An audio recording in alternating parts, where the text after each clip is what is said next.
Greetings, greetings, and welcome to Storytime with Dr. Helen Tinsley. I'm so happy to be here with you today. Blessed to share another day of Storytime on, let's call it Wacky Wednesday.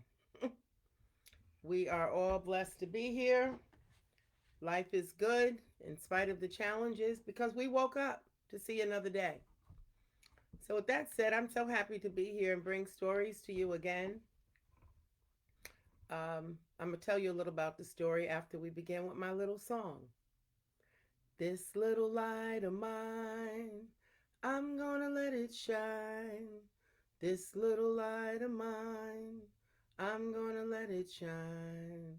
This little light of mine, I'm gonna let it shine. In the stories that I read every day. Welcome, welcome, welcome. So remember, to those watching, stay positive, stay focused, keep your mind stimulated, and do things that make you happy. So, the story I'm going to read is an intergenerational story. And before I read it, I just want to share a little story. So, my father's mother, my grandmother, on my father's side, God bless her soul, Frances Harvey Tinsley, died before I was born. Before she had any grandchildren, she died very young. And my grandfather remarried a woman named Helen. And she was the grandmother I knew on that side. I called her Nana. But her mother lived with them. And so that would have been my great grandmother, or technically my step great grandmother. But at any rate, her name was Tura Woods. And all the grandchildren or great grandchildren affectionately called her Woodsy. And I had very fond memories of Woodsy. Woodsy had a big black trunk, and when we would go in her room, she would have handkerchiefs tied up. Some of the handkerchiefs would have um, pennies. Some of the handkerchiefs she had tied up in a knot would have nickels. And she would go through each handkerchief until she found what she wanted to give me, and it would be a peppermint candy. So I have had very, very fond memories of my great grandmother Woodsy. And in fact, when I was 13 in 1968, away at Holiday Hills Camp, Woodsy passed away. So this book I'm going to read is an intergenerational book. It's a lengthy book, so I want you to sit back and relax. There's very few pictures, so let the images form in your mind. But this book is a tribute to my elders, especially my great grandmother, Woodsy. And the title is The 100 Penny Box by Sharon Mathis and illustrated by the famed Leo and Diane Dillon. This book won a Newbery Honor Book Award. Hi, Nadine. The 100 Penny Box. So put on your listening caps because it's not a lot of illustrations. Michael sat down on the bed that used to be his and watched his great great aunt, Aunt Dew, rocking in the rocking chair. He wanted to play with the 100 Penny Box, especially since it was raining outside. But Aunt Dew was singing that long song again. Sometimes when she sang it, she would forget who he was for a whole day. Then she would call him John. John was his father's name. Then his mother would say, "He's Mike, Aunt Dew. His name is Michael. John's name is John. His name is Michael." But if his father was home, Aunt Dew would just say, "Where's my boy?" Then it was hard to tell whether she meant him or his father, and he would have to wait until she said something more before he knew which one she meant.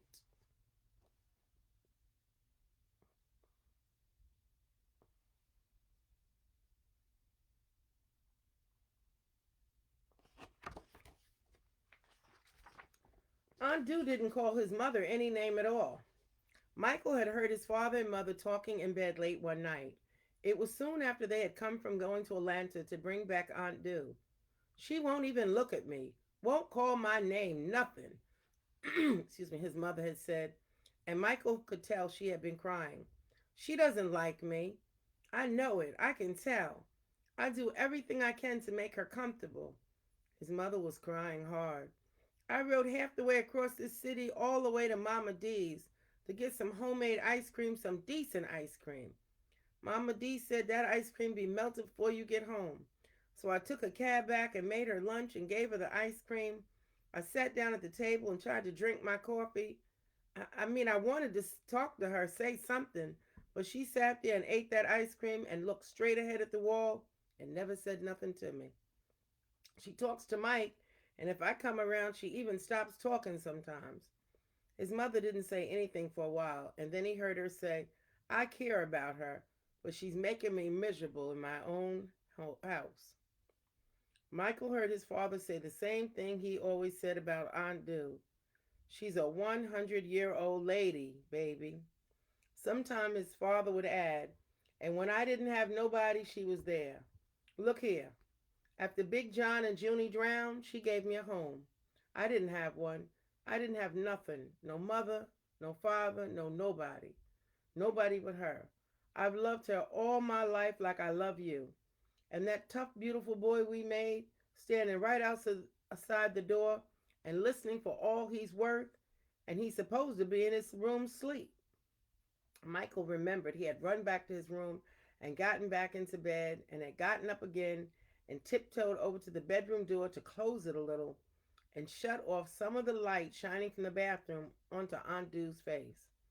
Then he looked at Aunt Du and wished she'd wake up and talk to him like she did when she felt like talking and telling him all kinds of stories about people. Hold tight, Ruth, he heard his father say that night. She knows we want her. She knows it, and baby, sweet woman, you're doing fine.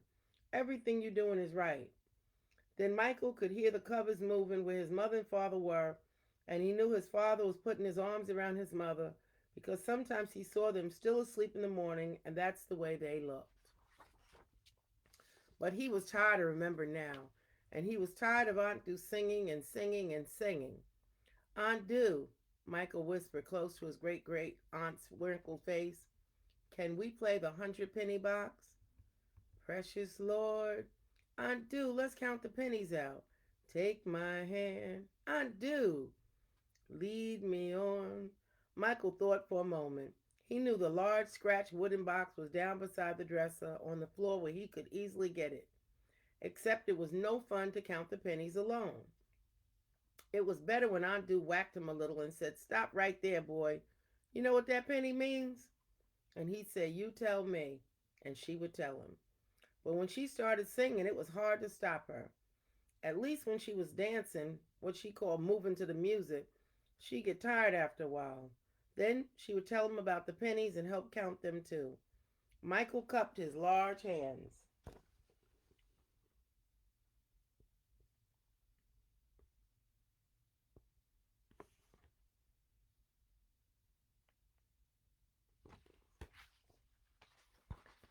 Everybody talked about how large his hands were for his age, around his great aunt's ear. Aunt Du, he said loudly. Aunt Du stopped rocking hard and turned and looked at him. But he didn't say anything, and she didn't say anything. Aunt Du turned her head and began to sing again, exactly where she had left off. Let me stand. Michael moved away from the rocking chair and sat back down on the bed. Then he got up and went to the dresser. He reached down and picked up the heavy, scratched up 100 penny box from the floor, walked to the bedroom door, and stood there for a moment before he went out. There was no way to stop Aunt Du once she started singing that long song. Michael walked down the hall and held the huge box against his stomach. He could still hear Aunt Du's high voice. I am weak. I am worn. What's wrong? His mother asked when he walked into the kitchen and sat down on a chair and stared at the floor. He didn't want to answer. Oh, his mother said and reached for the 100 penny box in his arms. Give me that thing, she said. That goes today. Soon as Aunt Du sleep, that goes in the furnace. Michael almost jumped out of the chair. He wouldn't let go of the big heavy box. He could hear his great aunt's voice. She was singing louder. Lead me through the precious night, precious Lord. Take my hand. You can't take the 100 penny box, Michael cried. I'll tell Daddy if you take it and burn it up in the furnace like you burned up all the rest of Aunt Du's stuff. Then Michael thought of all the things he and his Aunt Du had hidden in his closet and almost told his mother. His mother walked closer to him and stood there, but he wasn't afraid. Nobody was going to take Aunt Du's 100 penny box. Nobody, nobody, nobody. Aunt Du's like a child, his mother said quietly. She's like you. Thinks she needs a whole lot of stuff she really doesn't. I'm not taking her pennies. You know I wouldn't take her pennies. I'm just getting rid of that big old wooden box always underfoot. Michael stood up. No, he said. Mike, did you say no to me? His mother asked. She put her hands on her hips. I mean, Michael said and tried to think fast. Aunt Du won't go to sleep if she doesn't see her box in the corner. Can I take it back and then you can let her see it, and when she goes to sleep you can take it? Go put it back in her room. Then, his mother said, I'll get it later. Okay, Michael said and held the heavy box tighter, and walked slowly back down the hall to the small bedroom that used to be his. He opened the door and went in, put the 100 penny box down on the floor, and sat down on it, staring at his aunt. She wasn't singing, just sitting. John boy, she said. Yes, I do, Michael answered, and didn't care this time that she was calling him John again. He was trying to think. Put my music on. The music wasn't going to help him think because the first thing she was going to do was make him move too. But Michael got off the 100 penny box and reached under his bed and pulled out his blue record player that he had got for his birthday. He had already plugged it in the wall when he heard her say, Get mine, my own Victrola, the one your father gave me. Mama threw it out, Michael said, and knew he had already told her a lot of times it was broken. Your mama gonna throw me out soon, she said. Mama stood still and stared at his Michael stood still and stared at his great great aunt. Mama can't throw people out, he said. Put my music on, boy, Aunt Du said again, and be quick about it. Okay, Michael said, and turned the record player on and got the record. Aunt Du's favorite, that they had saved and hidden in the bottom drawer. The dusty chip record was of a lady singing that long song, Precious Lord, Take My Hand. Michael turned it down low. Aunt Du started humming, and Michael sat down on the bed and tried to think about what he'd do with the 100 penny box. Aunt Du got up from her rocking chair and stood up. She kept her arms down by her sides and made her thin hands into fists and clenched her lips tight and moved real slow in one spot. Her small shoulders just went up and down and up and down. Get up, John boy, she said, and move with me. Move with Dubert Thomas. I don't feel like dancing, Michael said and kept sitting on the bed. But he watched his great great aunt move both her thin arms to one side and then to the other, and move her hands about and hold her dress.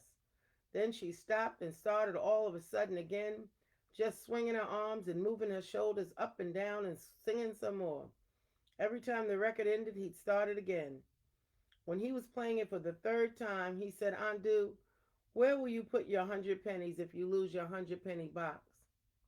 When I lose my 100 penny box, I lose me, she said, and kept moving herself from side to side and humming. I mean, maybe you need something better than an old cracked up wacky dacky box with the top broken. It's my old cracked up wacky dacky box with the top broken, Aunt Du said. And Michael saw her move her shoulders real high that time. Them's my years in that box. She said, that's me in that box. Can I hide the 100 penny box, Aunt Du? Michael asked, hoping she'd say yes and not ask him why. He'd hide it like the other stuff she had asked him to hide.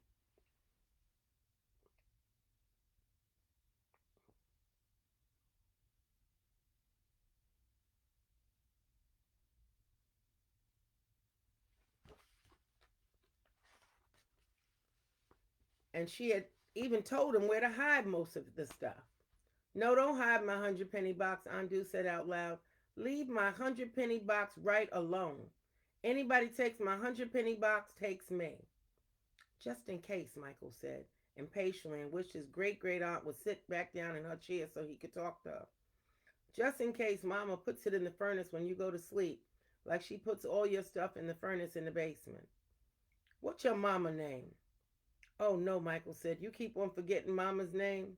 That was the only thing bad about being 100 years old like Aunt Du. You kept on forgetting things that were important.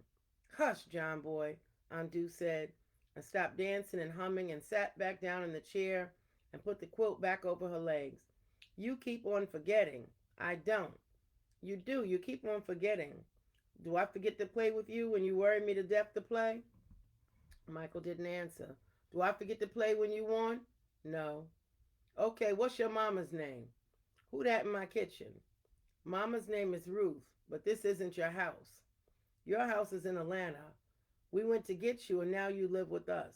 Ruth? Michael saw Aunt staring at him again. Whenever she stared at him like that, he never knew what she'd say next. Sometimes it had nothing to do with what they had been talking about. You John's baby, she said, still staring at him. Look like John just spit you out. That's my father. My great nephew, Aunt said. Only one ever care about me. Aunt rocked hard in her chair then, and Michael watched her. He got off the bed and turned off the record player and put the record back into the bottom drawer. Then he sat down on the 100-penny box again. See that tree out there? Aunt said, and pointed her finger straight toward the window with the large tree pressed up against it.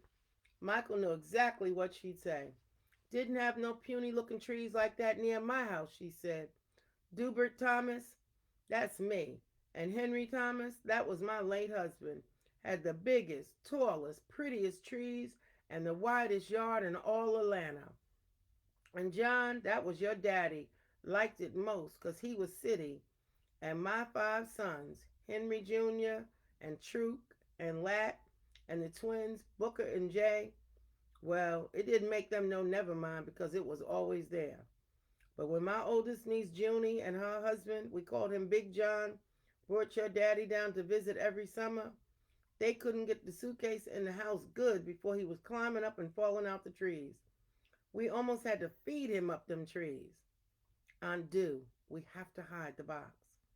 Junie and Big John went on that water, and I was feeling funny all day.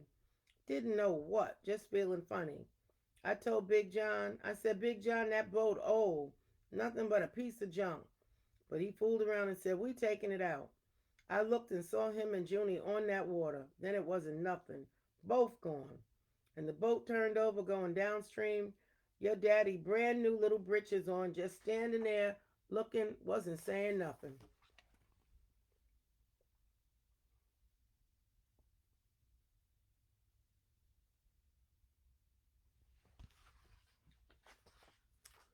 No hollering. I tried to give him a piece of potato pie, but he was just looking at me, just looking and standing, wouldn't eat none of that pie. Then I said, run, get Henry Thomas and the boys. He looked at me real slow, then he looked at the water. He turned around real slow and walked toward the west field. He never run. All you could see was them stiff little britches, red they was, moving through the corn. Bare-waisted he was. When we found the boat later, he took it clean apart, what was left of it, every plank, and pushed it back in that water. I watched him. Wasn't a piece left of that boat, not a splinter. Undo. Where can we hide the box? What box? The 100-penny box. We can't hide the 100-penny box, and if she got to take my 100-penny box, she might as well take me. We have to hide it. No, we don't. It's my box. It's my house. And I said we have to hide it. Excuse me. How are you going to hide a house, John? Not the house, our 100-penny box. It's my box. Michael was beginning to feel desperate, but he couldn't tell what his mother had said. Suppose Mama takes it when you go to sleep. Aunt stopped rocking and stared at him again. Like John just spit you out, she said. Go on and count them pennies, boy.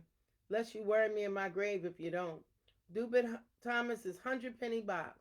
Dubert Thomas, 100 years old, and I got penny to prove every year.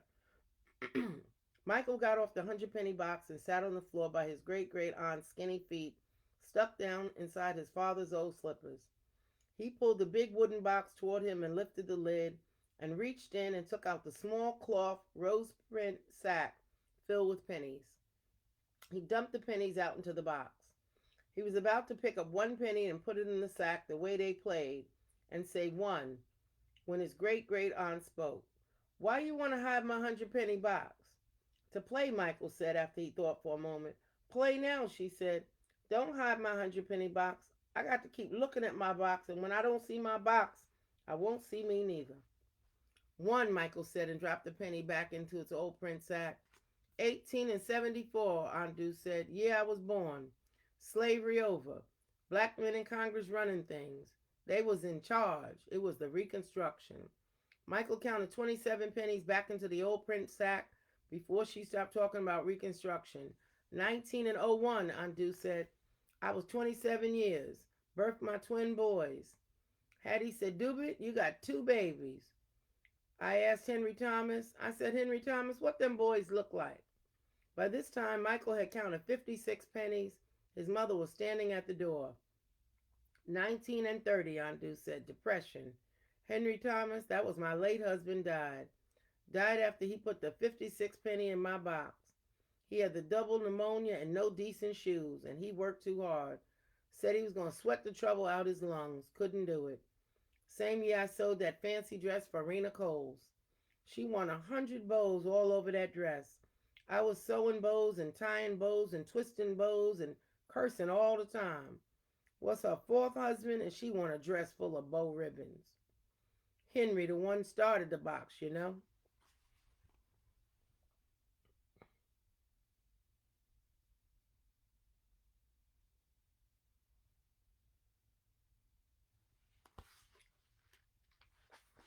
Put the first 31 pennies in it for me, and it was my birthday. After 56, I put them all in myself. Aunt Du, time to go to bed, his mother said, standing at the door. Now I'm not sleepy, Aunt Du said. John boy and me just talking. Why don't you call him John? Look like John just spit him out. Why you got to call that boy something different from his daddy? Michael watched his mother walk over and open the window wide. We'll get some fresh air in here, she said, and then Aunt Du, you can take your nap better and feel good when you wake up. Michael wouldn't let his mother take the sack of pennies out of his hand. He held tight, and then she let go. I'm not sleepy, Aunt Du said again. This child and me just talking. I know, his mother said, pointing her finger at him a little while. A little. But we're going to just take our nap anyway. I got a long time to sleep, and I ain't ready now. Just leave me sitting in this narrow piece of room. I'm not bothering nobody. Nobody said you're bothering anyone, but as soon as I start making that meatloaf, you're going to go sleep in your chair and fall out again and hurt yourself. And John will wonder where I was and say I was on the telephone, and that'll be something all over again. Well, I'll sit on the floor, and if I fall, I'll be there already. And it won't be nobody's business but my own. Michael, his mother said, and took the sack of pennies out of his hand and laid it on the dresser. Then she reached down and closed the lid of the 100 penny box and pushed it against the wall. Go out into the room, honey, and let Mama help Aunt Du into bed. I've been putting Dubit Thomas to bed a long time, and I can still do it, Aunt Du said. I'll just help you a little, Michael heard his mother say through the closed door. As soon as his mother left the room, he'd go in and sneak out the 100 penny box. But where would he hide it? Michael went into the bathroom to think, but his mother came in to get Aunt Du's washcloth. Why are you looking like that? She asked. If you want to play, go to my room. Play there in the living room, and don't go bothering Aunt Du. She needs her rest. Michael went down into his father's and his mother's room and lay down on the big king bed and tried to think of a place to hide the box. He had an idea. He'd hide it down in the furnace room and sneak Aunt Du downstairs to see it so she'd know where it was. Then maybe they can sit on the basement steps inside and play with it sometimes. His mother would never know, and his father wouldn't care as long as Aunt Du was happy. He could even show Aunt Du the big pipes and the little pipes. Michael heard his mother close the bedroom door and walk down the hall toward the kitchen. He'd tell Aunt Du right now that they had a good place to hide the 100 penny box, the best place of all. Michael got down from the huge bed and walked quietly back down the hall to the door and knocked on it very lightly. Too lightly for his mother to hear. Aunt Du didn't answer. Aunt Du, he whispered after he opened the door and tiptoed up to the bed. It's me, Michael. Aunt Du was crying. Michael looked at his great-great-aunt and tried to say something, but she just kept crying. She looked extra small in his bed, and the covers were too close about her neck.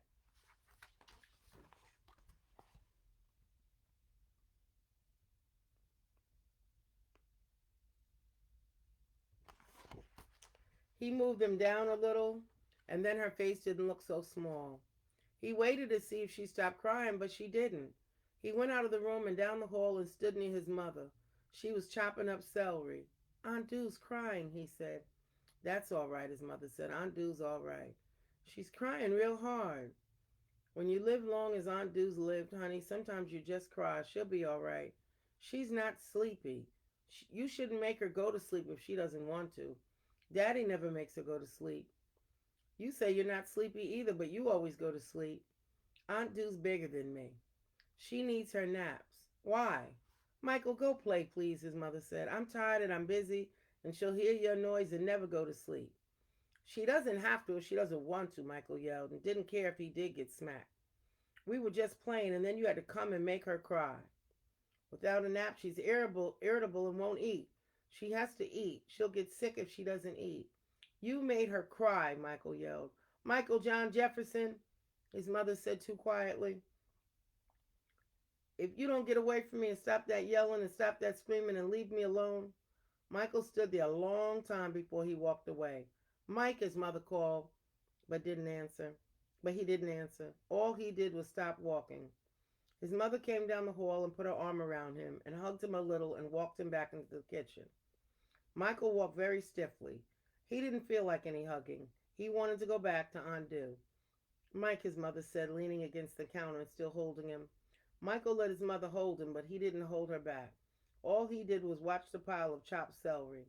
Mike, I'm going to give Undo that tiny mahogany chest your dad made in woodshop class when he was a teenager. It's really perfect for that little sack of pennies, and when she sees it on that pretty dresser scarf she made, the one I keep on her dresser, she'll like it just as well as that big old clumsy box. She won't even miss that big old ugly thing. That 100-penny box isn't even bothering you. His mother didn't answer, but Michael heard her sigh. You don't even care about Aunt Du's stuff, Michael yelled a little. He even pulled away from his mother. He didn't care at all about her hugging him. Sometimes it seemed to him that grown-ups never cared about anything unless it was theirs and nobody else's. He wasn't going to be like that when he grew up, and could work and could do anything he wanted to do. Mike, his mother said quietly, do you remember that teddy bear you had? The one with the crooked head? We could never sit him up quite right because of the way you kept him bent all the time. You bent him up while you slept with him at night, and bent him up while you hugged him, played with him. Do you remember that, Mike? Why did you have to talk about a dumb old teddy bear? You wouldn't let us touch that teddy bear. I mean, it was all torn up and losing its stuffing all over the place, and your daddy wanted to get rid of it, and I said no.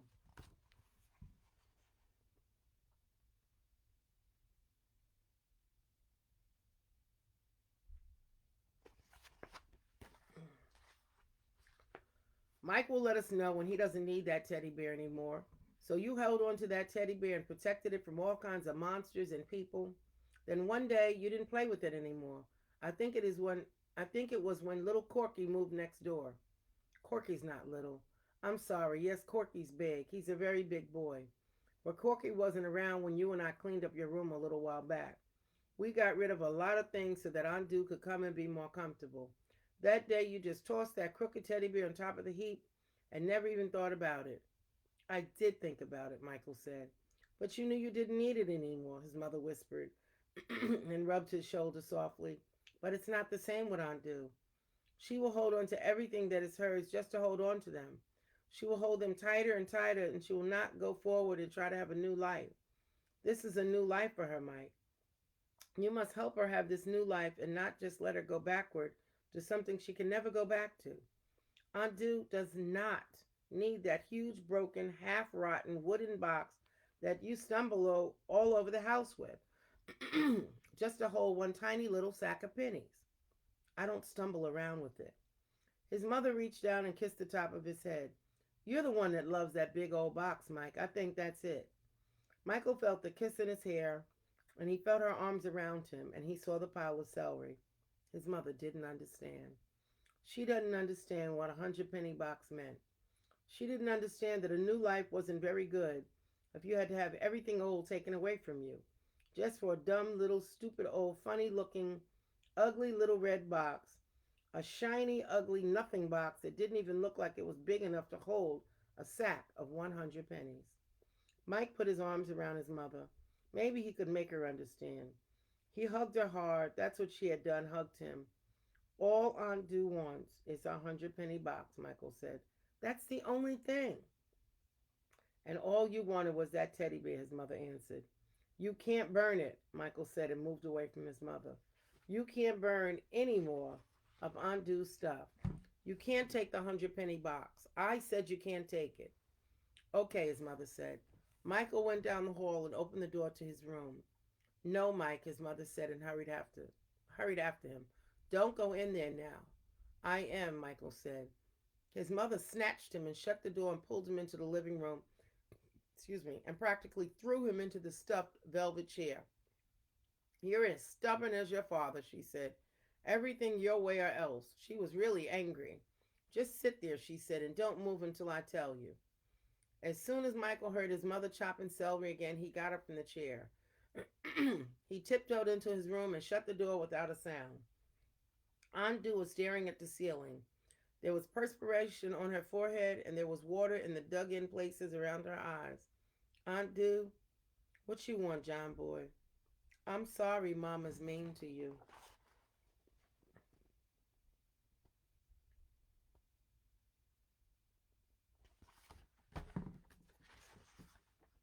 Ain't nobody mean to Dubert Thomas, 'cause Dubert Thomas ain't mean to nobody, Aunt Du said, and reached her hand out from under the cover and patted Michael's face. Your mama Ruth. She move around and do what she got to do. First time I see her, I say, John, she look frail, but she ain't. He said, no, she ain't frail. I make out like I don't see her all the time. Aunt Du said and winked her eye. But she know I see her. If she think I don't like her, that ain't the truth. Dubert Thomas like everybody. But me and her can't talk like me and John talk, 'cause she don't know all what me and John know. I closed the door, Michael said. You don't have to sleep if you don't want to. I've been asleep all day, John, Aunt Du said. Michael leaned over his bed and looked at his great aunt. You haven't been asleep all day, he said. You've been sitting in your chair and talking to me. And then you were dancing to your record, and then we were counting pennies, and we got to 56, and then Mama came. Where my 100 penny box? I got it, Michael answered. Where you got it? Right here by the bed. Watch out while I sleep. He'd tell her about the good hiding place later. Okay, he said.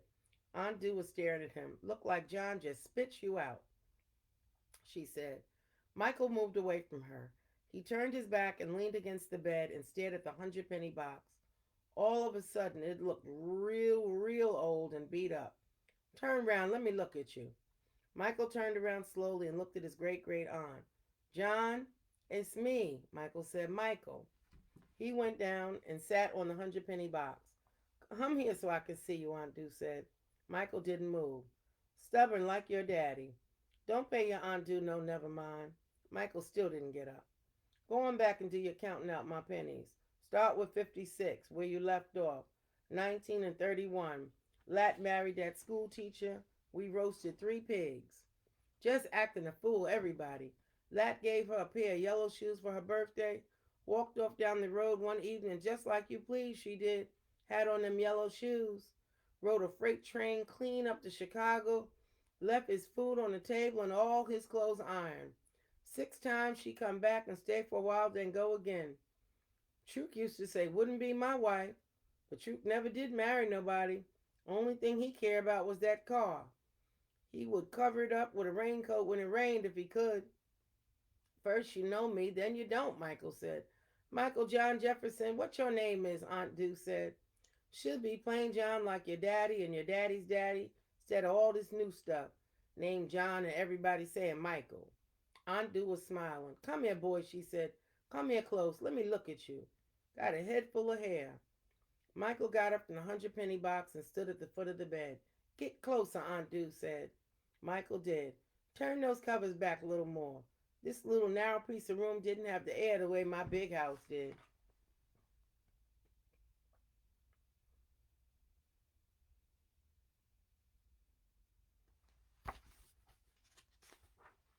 I took a picture house, Michael said, and turned the covers back some more. My house way bigger than your picture, Aunt Du said, way bigger. Michael leaned close to her on his bed and propped his elbows up on the large pillow under her small head. Tell me about the barn again, he said. Dubit and Henry Thomas had the biggest, reddest barn in all Atlanta, Georgia. And the swing Daddy broke? Michael asked and put his head down on the covers.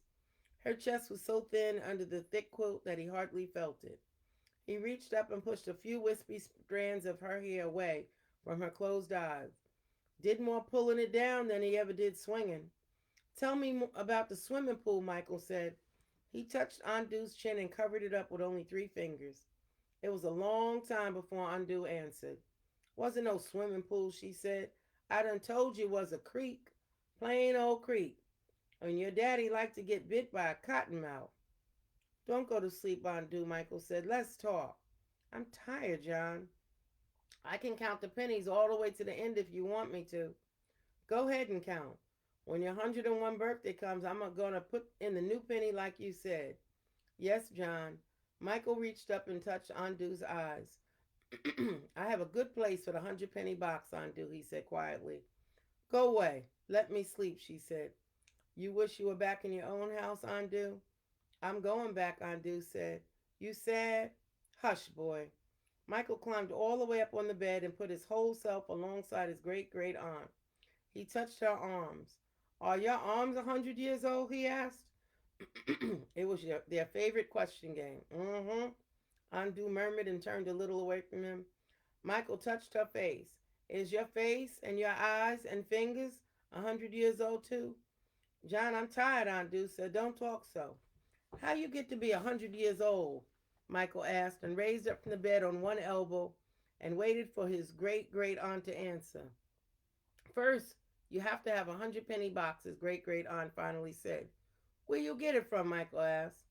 Somebody special got to give it to you, Andu said. And as soon as they give it to you, you got to be careful lest it disappear.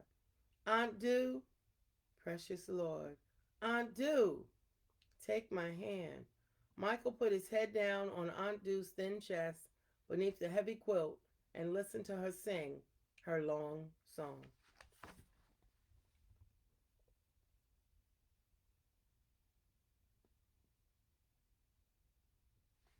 And that, my dear listeners, is the story, The 100-Penny Box. It's long. And like I said, when I think of elders, the oldest elder that I remember is my great grandmother, step great great grandmother, Woodsy, Miss Tura Woods. And she was very sweet to me, and I have very fond memories of her. And of my grandfather. I never knew my biological grandmother on my father's side, but I had Nana, which was a step grandmother. And on my mother's side, my grandmother and grandfather were near and dear to me. And I love elders. I respect the elders and their traditions and the things that they hold on to. And actually, I was very fortunate to sit with my grandfather, Junior Tinsley Sr., many times and write down the names and dates and places of my ancestors, when they were born, when they died, and their stories. And I have fond memories. Yes, Aunt Carol Woodsy, she was a sweetheart. And in fact, Woodsy is buried right near my brother in Hackensack Cemetery. So, at any rate, I hope you enjoyed the story for today. Be well. Enjoy the rest of your afternoon. And I will see you tomorrow, same time, same place. Have a great day. Peace.